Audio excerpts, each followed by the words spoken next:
అమృతం తప్త జీవనం కవికిరీడితం కల్మషాపహం శ్రవణమంగళం శ్రీమదాతతం భువి గృహంతి యే భూరిగా జనా భువి గృహంతి యే భూరిగా జనా. భగవాన్ శ్రీ రామకృష్ణ దేవ్ की జై.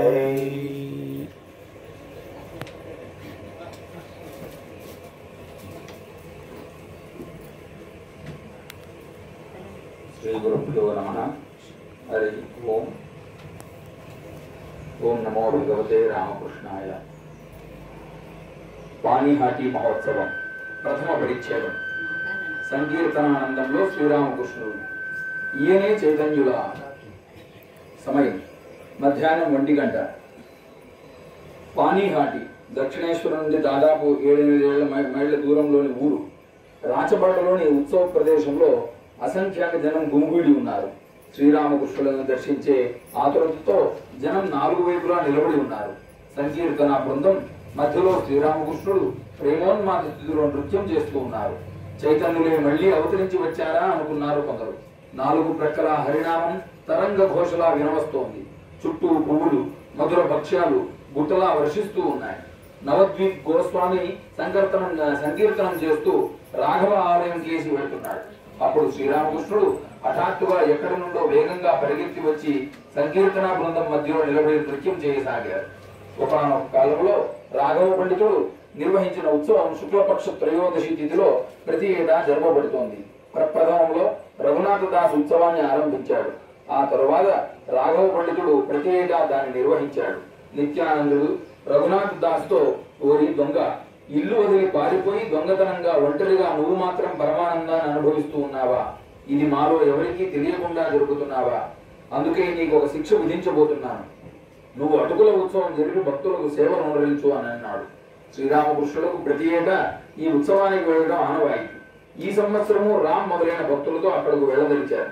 అందుకైన ఏర్పాట్లు చేయబడినవి. రామ్ మాతో ఉదయాన్నే దక్షిణేశ్వరం చేరుకున్నాడు. ఇద్దరు శ్రీరామకృష్ణులకు ప్రణామాలు చేశారు.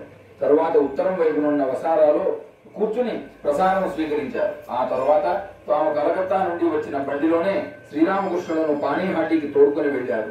రాకాల్, భవనాథ్ ఒకరిద్దరు భక్తులు శ్రీరామకృష్ణులతో పాటు వెళ్లారు. ఒకరు బండి కప్పుపై కూర్చొని ప్రయాణం చేశారు. బండి మేఘలేన్ రోడ్డు మీదుగా ట్రంక్ రోడ్డు పైకి వచ్చింది. శ్రీరామకృష్ణుడు యువకులతో ఉల్లాసంగా మాట్లాడసాగారు. పాణిహాటిలో ఉత్సవం జరిగే చోటును సమీపించగానే అక్కడ జరిగిన సంఘటనను చూసి రామ్ ప్రభృతులు విస్తుపోయారు. అంతసేపు వేడుకగా మాట్లాడుతున్న శ్రీరామకృష్ణుడు హఠాత్తుగా బండి నుండి దిగి బాణంలా దూసుకెళ్లి తన జన సమూహంలో కలిసిపోయారు. అక్కడ ఇక్కడ వెలిగిన తరువాత చివరకు ఆయన నవద్వీప్ గోస్వామితో సంకీర్తన బృందంలో నృత్యం చేస్తూ ఉండడం చూశారు. మధ్య మధ్యలో సమాధి స్థితులు అవుతూ ఉన్నారు కూడా. సమాధి స్థితిలో ఆయన క్రింద పడిపోకుండా నవద్వీప్ గోస్వామి ఆయనను జాగ్రత్తగా ఆనుకొని పట్టుకొని ఉన్నాడు. చుట్టూ భక్తులు భగవన్నామం ఉచ్చరిస్తూ ఆయన పాదపద్మాల వద్ద పువ్వులను, మధుర భక్ష్యాలను వెదజల్లారు. ఆయనను ఒక్కమారైనా దర్శించాలనే అభిలాషతో జనసమూహాన్ని త్రోసుకుంటూ ఆతురతతో ముందుకు వెళ్తున్నారు కొందరు. దాదాపు బాహ్యస్మృతిని కోల్పోయి శ్రీరామకృష్ణుడు నృత్యం చేస్తూ ఉన్నారు. బాహ్యస్మృతి రాగానే పాడసాగారు. శ్రీరామకృష్ణులతో పాటు తక్కిన వారు కూడా ఉన్మాదుల్లా నృత్యం చేస్తున్నారు. చైతన్యుడు, నిత్యానందుడు తమతో కలిసి నృత్యం చేస్తూ ఉన్నారనే ఆనందాన్ని వారు అనుభవించారు. శ్రీరామకృష్ణుడు మళ్లీ పాట పాడసాగారు. సంకీర్తన తరంగాలు రాఘవ ఆలయం కేసి సాగిపోతున్నాయి. సంకీర్తన బృందం ఆలయం చుట్టి వచ్చి రాధాకృష్ణులకు ప్రణామాలు అర్పించాక గంగా తీరంలోని రాధాకృష్ణుల ఆలయం కేసి వెళ్ళసాగింది. ఆ ఆలయం చిన్నదైనందున కొద్ది మంది మాత్రమే లోనికి వెళ్ళగలిగారు. ఎక్కువ మంది ఆలయం ద్వారం వద్దనే లోపలికి తొంగి చూస్తూ నిలబడిపోయారు. రాధాకృష్ణుల ఆలయం ప్రాంగణంలో శ్రీరామకృష్ణులు మళ్లీ నృత్యం చేయసాగారు. కీర్తనానందంలో పూర్తిగా ఉన్మత్తులైనారు.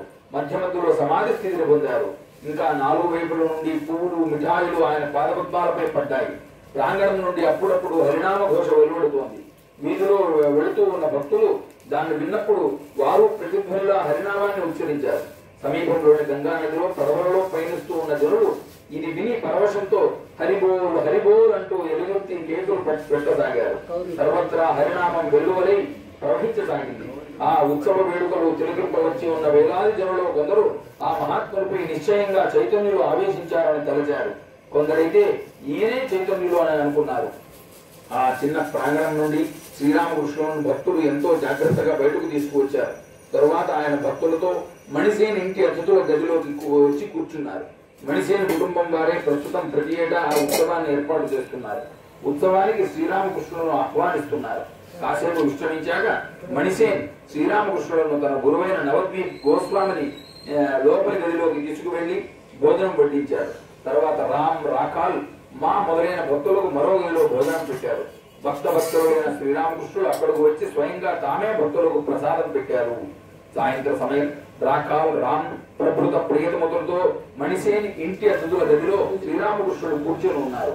నవద్వీప్ గోస్వామి ప్రసాదం ఆరగించాక ఒకంత విశ్రాంతి తీసుకుని అక్కడకు వచ్చి శ్రీరామకృష్ణుడు సమీపంలో కూర్చున్నాడు. శ్రీరామకృష్ణుడు వచ్చిన బండికి బాడుగ మణిసేని చెల్లిస్తానన్నాడు. శ్రీరామకృష్ణుడు, రామ్ తదితరులను చూపిస్తూ బాడుగను నీ నుండి వీళ్ళు ఎందుకు పుచ్చుకోవాలి, వీళ్ళు ఆర్జిస్తున్న వాళ్లే కదా అని అన్నారు. తర్వాత నవద్వీప్ గోస్వామితో మాట్లాడసాగారు. శ్రీరామకృష్ణుడు భక్తి పరిపక్వత చెందితే భావం జనిస్తుంది. దాని తర్వాత మహాభావం, పిదప ప్రేమ, ఆ తర్వాత భగవద్భక్తి. చైతన్యులకు మహాభావము, ప్రేమ ఏర్పడ్డాయి.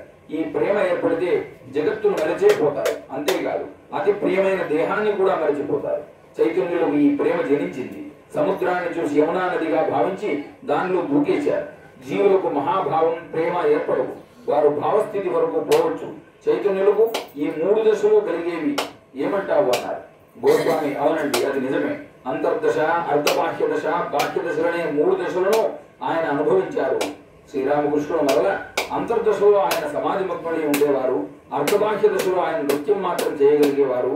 బాహ్య దశలో నామ సంకీర్తనం చేసేవారు. అప్పుడు నవద్వీప్ గోస్వామి తన కుమారుణ్ణి తోడుకుని వచ్చి శ్రీరామకృష్ణుడికి పరిచయం చేశాడు. అతడు యువకుడు, శాస్త్రాధ్యయనం చేస్తూ ఉన్నాడు. అతడు శ్రీరామకృష్ణుడికి ప్రణామం చేశాడు.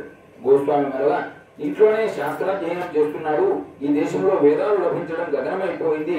మార్క్స్లలో అనువదించి ప్రచురించడం వల్ల జనం చదవగలుగుతున్నారు అని అన్నాడు.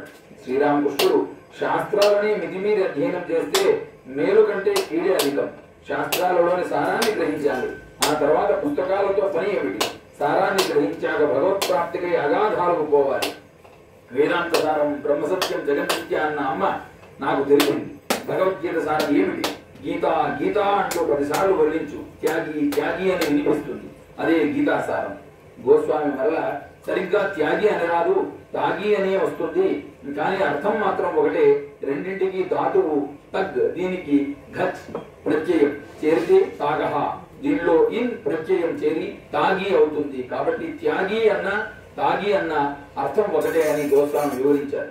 శ్రీరామకృష్ణుడు మరల, జీవులారా, సమస్తం త్యజించి భగవంతుని పొందడానికే సాధన చేయండి అన్నదే గీతాసారం అని జీవి సెలవిచ్చారు. గోస్వామి త్యాగం చేయాలన్నా మనోభావం కలగడం లేదే అని అడిగారు. శ్రీరామకృష్ణుడు, మీరు గోస్వాములు, మీరు ఆలయ పూజారులు, మీరు సంసారం త్యజించడానికి వీలు లేదు. మీరు సంసారం త్యజిస్తే ఆలయంలో పూజారులను ఎవరు చేస్తారు? మీరు మానసికంగా మాత్రమే త్యజించాలి. ప్రపంచానికి సోదాహరణంగా భగవంతుడే మిమ్మల్ని సంసారంలో ఉంచాడు.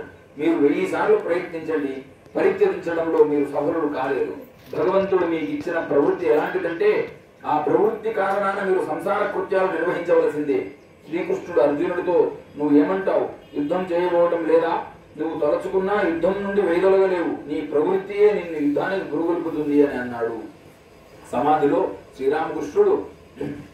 శ్రీకృష్ణుడు అర్జునుడితో మాట్లాడిన ఉదంతం చెబుతూ ఉండగానే శ్రీరామకృష్ణుడు మళ్ళీ సమాధి మగ్నులైనారు. శరీరం నిశ్చలమైంది. కనురెప్పలు వాచడం లేదు. ఊపిరాడుతున్నదో లేదో తెలియరావడం లేదు. గోస్వామి, అతడి కుమారుడు, భక్తులు అందరూ నివ్వెరబోయి శ్రీరామకృష్ణుడిని చూస్తూ ఉండిపోయారు. కాస్త బాహ్యస్ఫూర్తి వచ్చాక శ్రీరామకృష్ణుడు గోస్వామితో ఇలా అన్నారు. యోగం భోగం 2 ఉన్నాయి. మీరు గోస్వామి వంశస్థుడు, మీకు 2 ఉన్నాయి. ఇప్పుడు భగవంతుడిని ప్రార్థించడం మాత్రమే చెయ్యి.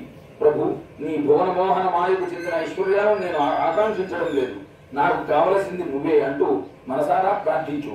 భగవంతుడు సర్వభూతాలలోనూ విరాజిల్లుతున్నాడు. అలాంటప్పుడు ఎవరిని భక్తుడిని పిలవగలం? ఎవరు భగవంతునిలో తెలుసుకొని ఉన్నాడో, ఎవరి మనస్సు, ప్రాణం, అంతరాత్మ సర్వం భగవంతులోనే లయమై ఉన్నాయో అతడే భగవంతుడు అని శ్రీరామకృష్ణుడు సెలవిచ్చారు.